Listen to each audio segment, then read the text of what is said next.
வணக்கம். இது தமிழ் குரலின் சிறப்பு நேர்காணல். இன்றைக்கு நம்மோடு இணைந்திருக்கிறவர் ஃபர்ஸ்ட் லைன் மீடியாவின் முதன்மை ஆசிரியர் மூத்த பத்திரிகையாளர் ஐயா முனைவர் உமாபதி அவர்கள். சார் வணக்கம். வணக்கம். நீங்கள் ஃபீல்டுக்கு வந்த புதுசு இல்லை, அதுக்கு முன்னாடிலாம் ஏதாவது ஒரு செய்தி வரும், செத்தவர் உயிருடன் வந்ததால் பரபரப்பு அப்படின்னு. எங்கேயோ கூட்டத்தில் தொலைஞ்சிருப்பாங்க, முடிஞ்சு வச்சுன்னு நினச்சி 15 வருஷம் 20 வருஷம் கழிச்செல்லாம் வருவாங்கன்னு பார்த்துருக்கோம். செத்தவங்களெல்லாம் கூப்பிட்டுட்டு கோர்ட்டுக்கு போய் கவர்மெண்ட்டே செத்து போயிட்டாங்க, கவர்மெண்ட்டுங்கிறது தேர்தல் ஆணையமே செத்து போயிட்டேன்னு சொல்லியிருக்கேன்னு கொண்டு போய் காட்டிட்டு அவங்களோட டீயை வேறு சாப்பிட்டு ராகுல் கடுப்பும் ஏற்றிருக்காப்புல. எப்படி பார்க்குறீங்க சார்? அதாவது கிட்டத்தட்ட 1 கோடி பேராங்க போலியாக இருப்பான். இருக்கிறதே 6 கோடி பேர்னா 1 கோடி. 1 லட்சம் போலியாக இருந்தாலும் எப்போ 1 லட்சம் பேரை விட்டீங்கன்னு கேட்பாங்க. 1 கோடி பேரை நீக்கிறாங்க அப்படின்னா டோட்டலாக. அதாவது என்னென்னா இவனுக்கு ஓட்டு போட, அதாவது இல்லை இவர் லாலுவோட பையன் தேஜஸ்வி யாதவ் எங்கே நின்று ஜெயிச்சாப்புலையோ அந்த தொகுதியில் போய் 80-70% ஓட்டு, பதிவான 100% 70% ஓட்டு அவருக்கு போட்டிருக்காங்க. அதில் கொத்தா ஒரு 3 ஏரியாவே தூக்கியிருக்காங்க. 3 பூத்தையே தூக்கி ஓட்டே இல்லாமல் 3 பூத்துக்கே ஓட்டு இல்லை. கடைசியில் பார்த்தா ஒரு அம்மாலாம் அதுக்கு 35 வயசு தான் அது செத்துருச்சுட்டாங்க. ஒரு பையன் அவன் பாவம் 22 வயசு என்னமோ தான் அவனை செத்துட்டான்றாங்க. இதான் நல்லா தான் இருக்காங்க. எல்லாம் மொத்தமாக காணாமல் போட்டு ஆக்கியிருக்காங்க. ஏரியாவே காலி பண்ணி ஊரே சுவாகா பண்ணி ஒரு 3 ஏரியாவே தூக்கியிருக்காங்க. ஒரு தொகுதியில் 3 ஏரியாவே நீ அவனுக்கான ஓட்டு போடுறீங்க அப்படின்னு 3 ஏரியாவே காலி பண்ணி யாருக்குமே ஓட்டு இல்லாமல் பண்ணியிருக்காங்க.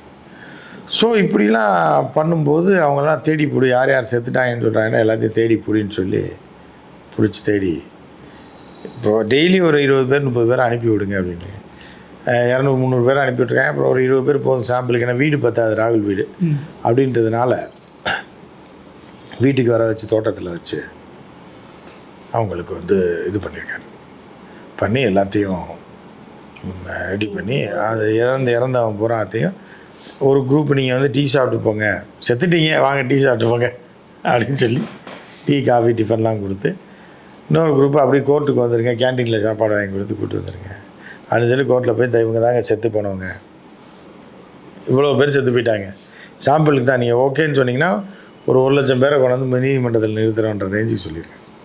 நீதிமன்றம் ஆடி போச்சு. இப்போ விளக்கெண்ணையை குடித்த மாதிரி முழிச்சிக்கிட்டு இருக்காங்க இந்த திட்டு கும்பல். ஏன்னா நேற்றைக்கு ஒரு 7 நாள் டைம், இந்த 65 லட்சம் பேருக்கும் லிஸ்ட்டை கொடுக்கணும். பேர், எந்த பூத்து நம்பர், என்ன ஏது, எதனால் அவன் பேரை நீக்கினான், அவன் இறந்து போயிட்டானா, காணாமல் போயிட்டானா, வேறு ஊருக்கு புலம்பெயர்ந்துட்டானா, எத்தனை வருஷமாச்சு, இது எல்லா டீட்டெயிலையும் நீங்கள் உங்கள் வெப்சைட்டில் போடணும். அதுபோக ஆதார் கார்டை கொண்டு வந்தால் இவங்க அத்தனை பேரையும் திரும்ப சேர்த்துக்கணும் அப்படின்னு நேற்றைக்கு சொல்லி உத்தரவிட்டிருக்கிறார்கள். 65 லட்சம் நீக்கிட்டோங்கிறாங்க. நீக்கணும் லிஸ்ட்டே வெளியிட மாட்டேங்கிறது. நம்ம இவ குத்து மதிப்பாக நீக்கிறது என்ன, ஏன் லிஸ்ட்டு வச்சா நிற்கிறான் கொத்தா எங்கெங்கெல்லாம் எதிர்கட்சிக்கு ஓட்டு. இவங்களோட என்னென்னா அங்கே 3 கட்சி இருக்குது. 3 கட்சியில் இது இருக்குது. ராஷ்ட்ரிய ஜனதாதள் தான் அங்கே நம்பர் 1. டிஎம்கே மாதிரி ராஷ்ட்ரிய ஜனதாதள் லாலு பிரசாதோடது, அவர் பையன் தேஜஸ்வி யாதவ் தான் கட்சியோட தலைவர். இன்னொரு கட்சி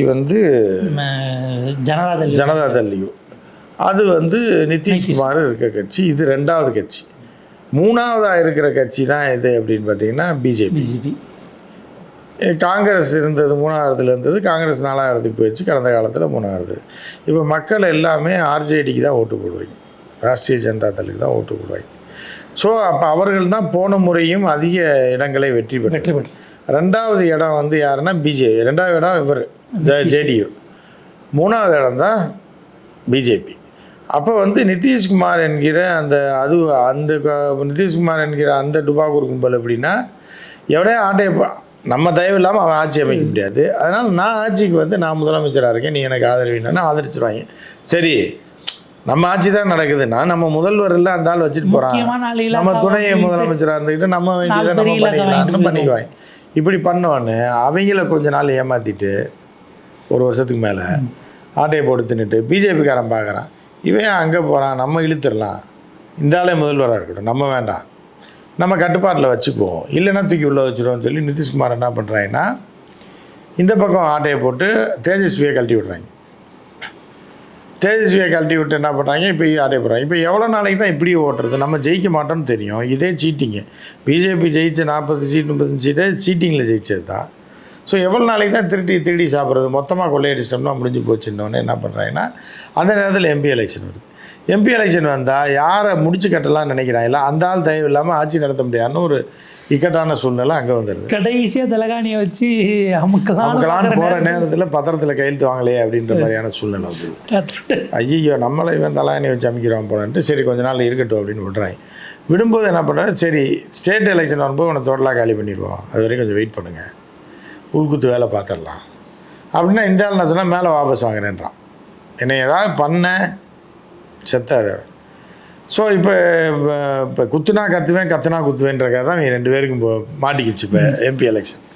இப்போ அடுத்து என்ன பண்ணுறாங்க, சரி இந்த ஆள் இருந்துட்டு போகிறான், நம்ம ஆள் இவனை எப்போ வேணாலும் குத்திக்கலாம், அவன் கத்திட்டு போட்டோம்.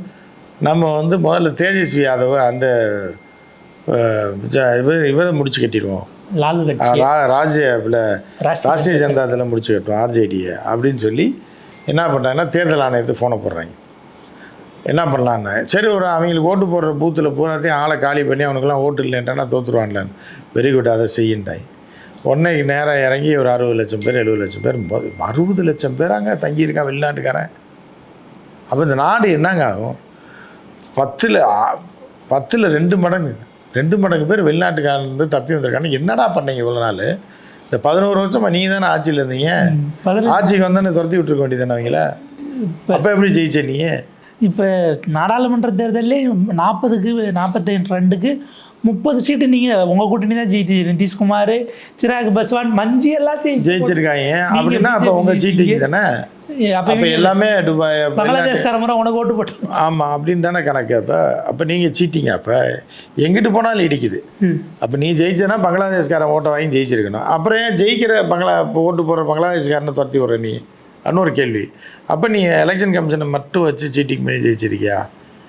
பல கேள்விகள் வருது. உச்சநீதிமன்றம் ஓரளவுக்கு பிடிச்சிருக்கு, டைட்டாக பரவாயில்ல, ஓரளவுக்கு சரி இந்த அளவுக்கு இறங்கி வந்து பிடிச்சிருக்குன்றதே பெரிய விஷயம். இப்போ செத்தவங்களெல்லாம் அவங்க பார்த்தாங்கன்னா வாழ்க்கையில் முதல்ல. ஆமாம், அவங்களுக்கும் உச்சநீதிமன்றமே இறந்தவர்களை மீண்டும் உயிரோடு பார்ப்பது என்பது ஒரு அரிதான விஷயம். அவங்க சொந்தக்காரனே பார்க்க முடியாது. பீகார்காரனை பார்க்குறான்னா கொடுத்து வச்சுருக்கணும். அவங்களுக்கு உச்சநீதிமன்றமே ஷாக் ஆகிருக்கும். எல்லோரும் என்னடா அவர் செத்துட்டாருன்னாங்க இருக்கார், இந்த பொண்ணு செத்துருச்சுன்ற 35 வயசு பிள்ளை 28 வயசு பிள்ளைலாம் செத்துருச்சுன்னு இருக்காங்க. அதே போல் ஏதோ ஒரு வீட்டில் அந்த 3 லட்சம் வீடு அங்கேயும் 0 நம்பரில் 3 லட்சம் வாக்காளர்களுக்கு 0 டோர் நம்பர்னு போட்டிருக்குன்னு தேஜஸ்வி வந்து அதையும் ஆமாம் அதையும் சொல்லியிருக்காப்பா. அது வாடா பிடிக்கும்னு 0 டோர் நம்பரில் 3 லட்சம் வீடு ஒரு எப்படி ஒரே டோர் நம்பரில் 3 லட்சம் பேர் இருப்பான், அதனால் 0ன்னு எப்படி கொடுப்பான் அப்படிங்கிற. இல்லை எப்படி சீட்டிங் பண்ணியிருக்காங்க பாருங்க, மொத்தமாக அடிச்சிருக்காங்க. இப்போ அப்படி கணக்கு போட்டு பார்த்தா பாரதிய ஜனதா கட்சி 120 சீட்டுக்கு மேலே மத்தியில் வந்திருக்காது. இதுதான் உண்மையான கணக்கு. ஆனால் இவங்க பாருங்கள் எப்படி கொள்ளையடித்து இந்த நாட்டை சுரண்டி இந்த ஆள்லாம் பிரதமர் தேசிய கொடி மாணவக்க ரோசம் இல்லை இப்படி ஏமாற்றி ஒரு பதவிக்கு வந்து தேசத்தின் கொடியை வந்து கோட்டையில் போய் ஏற்றி வைக்கிறாருன்னா கொஞ்சம் கூட ஒரு இது இருக்காது போல. என்ன சொல்கிறேன்னே தெரியல.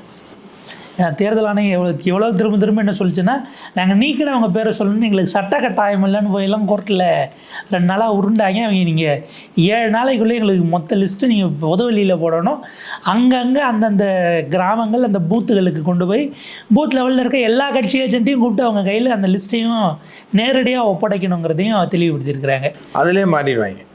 கட்சி ஏஜென்ட்டை தான் காலி பண்ணிட்டாங்களே, கட்சி ஏஜென்ட் அப்புறம் ஒன்றும் இல்லாமல் பண்ணி விட்டாங்களே அங்கே. ஏன்னா பூத் லெவல் ஏஜென்ட்னு தேர்தல் ஆணையம் கொடுக்குற லிஸ்ட்டை பார்த்தா நம்பர் 1 நம்பர் 2 2 கட்சியாக இருக்கிற ஆர்ஜேடிஎல் இவர் ஜேடியு இது 2த்தை விட பிஜேபிக்கு அதிகமாக பூத் ஏஜென்ட் இருக்காங்க. இவருக்கு ஒரு 40,000 அங்கே ஒரு 20,000, பிஜேபி 50,000 பூத் ஏஜென்ட் வச்சுருக்காங்க. ஆமாம், சீட்டிங் பண்ணணும்ல, திருடனுக்கு தானே அதிகமாக ஆள் தேவை. ஒரு நீங்கள் சாதாரணமாக நேர்மையாக இருக்கணும்னு ஆள் தேவையில்லைல்ல.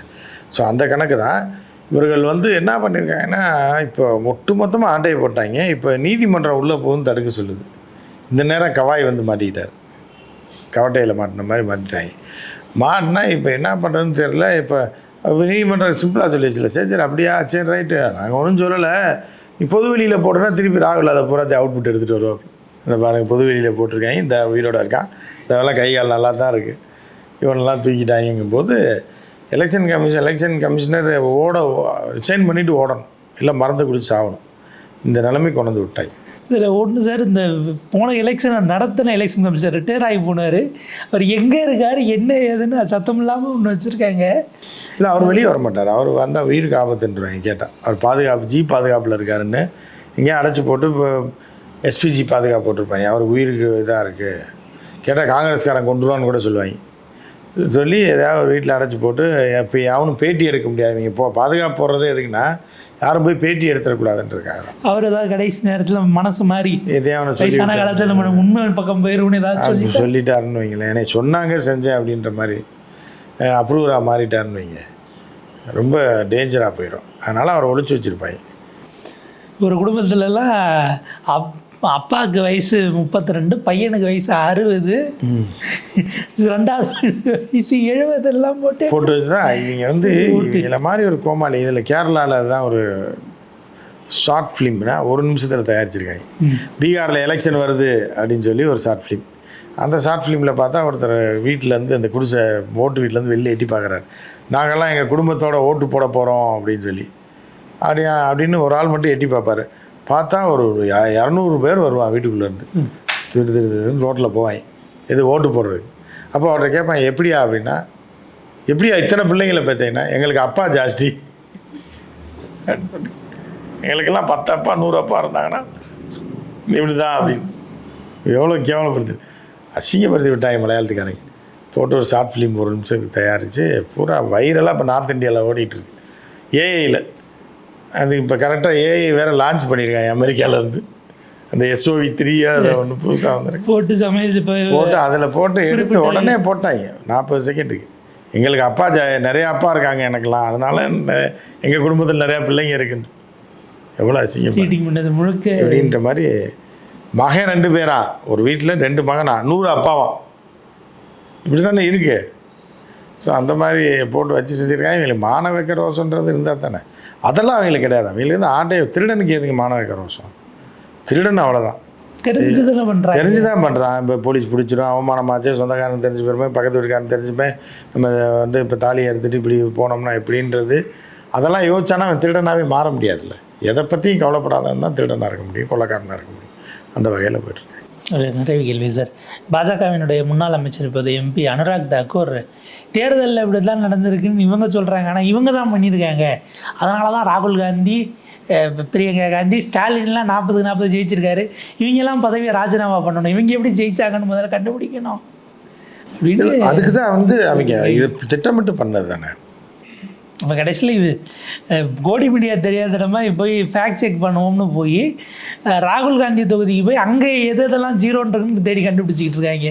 அதாவது அவங்க நினைச்சது இங்கே 0ன்னு வீட்டு நம்பரில் இருக்கிறவங்கள வச்சு ராகுல் காந்தி ஜெயிச்சிட்டாருன்னு சொல்ல போய் தேர்தல் ஆணையம் எல்லா ஊர்லேயும் இதை சீட்டிங்க பண்ணியிருக்குன்னு அதை எடுத்து வெளியில் போட ஆரம்பிச்சாங்க. சேம் சைட் கோலாக போயிடுச்சு. ஆமாம், சேம் சைட் கோல். 2வது ராகுல் தொகுதியில் பிஜேபி ஜெயிக்கிறது கூட 0 போட்டிருக்கலாம்ல. கடைசி நேரத்தில் ஓட்டு போட முடியாமல் போயிருந்துருக்கலாம், மிஷினை மாற்ற முடியாமல் போயிருந்துருக்கலாம்.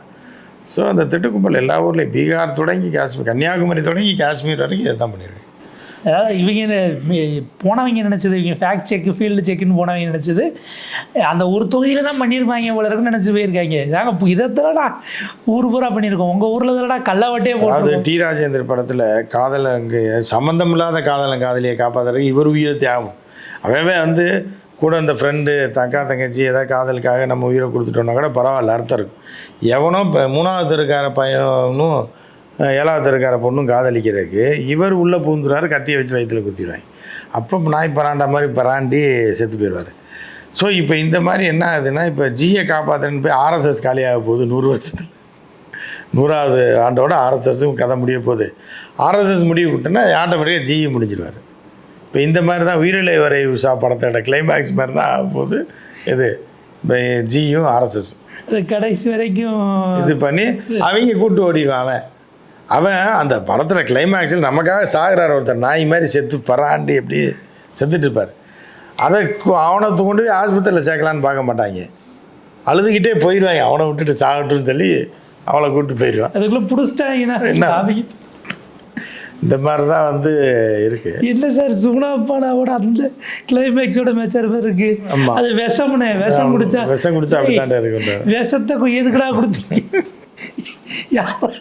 அந்த மாதிரி தான் இப்போ ஜிக்கு ஆர்எஸ்எஸ்ல விஷத்தை குடிச்சிட்டாரு. குடிச்சுன்னு என்னையா கசக்குதுன்றார். கசக்கத்தான் செய்யும், விஷம் அப்படி தான் கசக்கும் அப்படின்ற ரேஞ்சில் சொல்லிட்டாங்க. எப்படி இந்த வருஷம் எண்டுக்குள்ளே பதவியை பிடிச்சிருவாங்க. பாப்போம் சார்.